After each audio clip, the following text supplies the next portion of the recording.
रालोद का दोबारा राष्ट्रीय अध्यक्ष चुने जाने के बाद जयंत चौधरी ने बड़ा ऐलान किया। उन्होंने दावा किया कि 2024 का चुनाव समाजवादी पार्टी के साथ मिलकर लड़ेंगे। तो दोबारा जयंत चौधरी को रालोद का अध्यक्ष चुन लिया गया है और अध्यक्ष चुने जाने के बाद उन्होंने कहा है कि समाजवादी पार्टी के साथ मिलकर 2024 का चुनाव लड़ेंगे और पार्टी का जो गठबंधन है राष्ट्रीय लोकदल का, वो समाजवादी पार्टी के साथ जारी रहेगा। तो 2024 के घमासान को लेकर रालोद ने ऐलान किया है, रालोद के अध्यक्ष ने ऐलान किया है के तो राष्ट्रीय अध्यक्ष बने हैं। आज आपकी राष्ट्रीय अधिवेशन है, क्या मुद्दे रहेंगे और किस तरीके से जनता के बीच में जाएंगे? देखिए, पहले तो मैं अपने तरफ से एक सार्वजनिक तौर पर एक धन्यवाद का इजहार करूंगा जो दोबारा विश्वास मुझ पर जताया है। मेरी प्राथमिकता रहेगी कि पार्टी से ज़्यादा नौजवानों को जोड़ूं। अभी पार्लियामेंट में मैंने एक बिल भी पेश किया है जिसका प्रावधान ये है कि 21 साल की उम्र में ही, यानी जब छात्र राजनीति में एक बढ़ चढ़कर हिस्सा ले रहे हैं नौजवान, तो उनको देश की विधान पालिकाओं का हिस्सा बनने के लिए अनुमति मिलनी चाहिए। अभी 25 साल की वो लिमिट है। तो वो एक एग्जाम्पल मैं दे रहा हूँ किस तरह से नौजवानों को संगठित करने की हमें और कोशिशें करनी है। पार्टी से भी हम उनको जोड़ेंगे। जैन जी, अगर बात करें तो एमएसपी का मुद्दा लगातार गूंज रहा है। लोकसभा में कल मुद्दे उठे हैं और गन्ना किसान जो है लगातार मांग भी कर रहे हैं। चूंकि आपका राष्ट्रीय अधिवेशन है, आप लोगों ने प्रस्ताव भी उसको तैयार किया, तो क्या आगे रणनीति रहेगी? देखिए, पहले तो हम ये सोचें कि एमएसपी व्यापक तौर पे आप देखेंगे तो कुछ ही फसलों में कामयाब है। शांता कुमार कमेटी जो भारतीय जनता पार्टी के बड़े सीनियर नेता रहे, 2014 में एक कमेटी गठित हुई थी, उन्होंने इस बात को पाया कि सिर्फ 6% देश के किसानों को एमएसपी का लाभ मिल रहा है। तो ये सारी जानकारियाँ सरकार को हैं। इतना बड़ा किसानों का आंदोलन हुआ, एमएसपी की मांग हुई कि इस व्यवस्था को दुरुस्त किया जाए, लेकिन वो प्रणाली आगे पहुंची कि नहीं पहुंची, अभी बजट में वित्त मंत्री ने कोई जवाब नहीं दिया। इस पूरे बजट के सत्र में सरकार ने कोई जवाब नहीं दिया और अभी तक भाव भी घोषित नहीं हुआ। एक तो बात यह है कि एमएसपी पे खरीद नहीं होती, एमएसपी के नीचे भाव गिर जाते हैं फसलों के, तो सरकार को हस्तक्षेप नहीं करती। और एक बात यह कि अभी तक भाव घोषित ही नहीं कर रही। गन्ने का भाव अब तक घोषित ही नहीं हुआ, आलू का अभी तक भाव जो है प्रदेश की सरकार उत्तर प्रदेश में घोषित नहीं कर रही।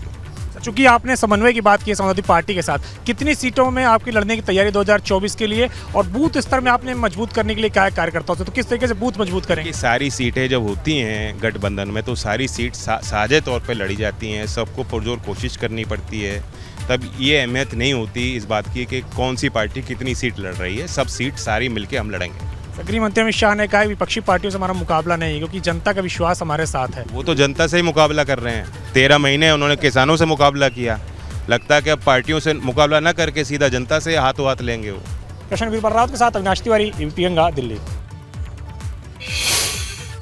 वही तजाकिस्तान में फंसे 200 भारतीय, तजाकिस्तान में फंसे लोगों में 50 लोग गोरखपुर के रहने वाले हैं। बर्फीली पहाड़ियों में डैम बनाने के काम में लगे हैं और 200 भारतीय समय पर खाना और दूसरी सुविधाएं नहीं मिलने का आरोप लगा रहे हैं। केंद्र और सीएम योगी से वतन वापसी की गुहार उन लोगों ने लगाई है। तो बड़ी खबर तजाकिस्तान से है जहां पर 200 भारतीयों के फंसे होने का मामला सामने आया और ये देखिए, यही वो तमाम भारतीय हैं जिन्होंने एक वीडियो संदेश जारी किया है और 50 लोग तो केवल गोरखपुर के रहने वाले हैं। बर्फीली पहाड़ियों में डैम बनाने के काम में लगे हैं और इनका आरोप है कि समय पर खाना नहीं मिल रहा, दूसरी सुविधाएं नहीं मिल रही और इन्होंने केंद्र और सीएम योगी से वतन वापसी की गुहार लगाई है।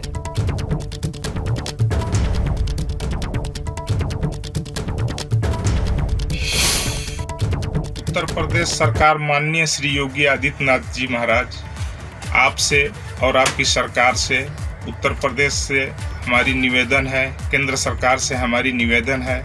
हम लोग इंडिया से तजाकिस्तान में आकर फंसे हुए हैं, तकरीबन 200 भारतीय हैं और गोरखपुर डीएम, गोरखपुर एसपी और गोरखपुर और इंडिया के तमाम न्यूज़ चैनल से हमारी दरख्वास्त है, हमारी रिक्वेस्ट है कि हमारे न्यूज़ को चलाया जाए और हमारी मदद की जाए।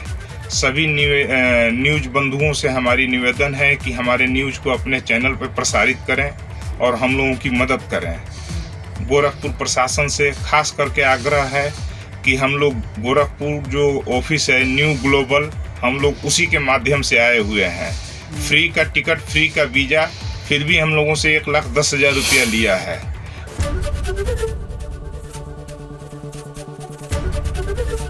एबीपी गंगा, खबर आपकी, जुबान आपकी।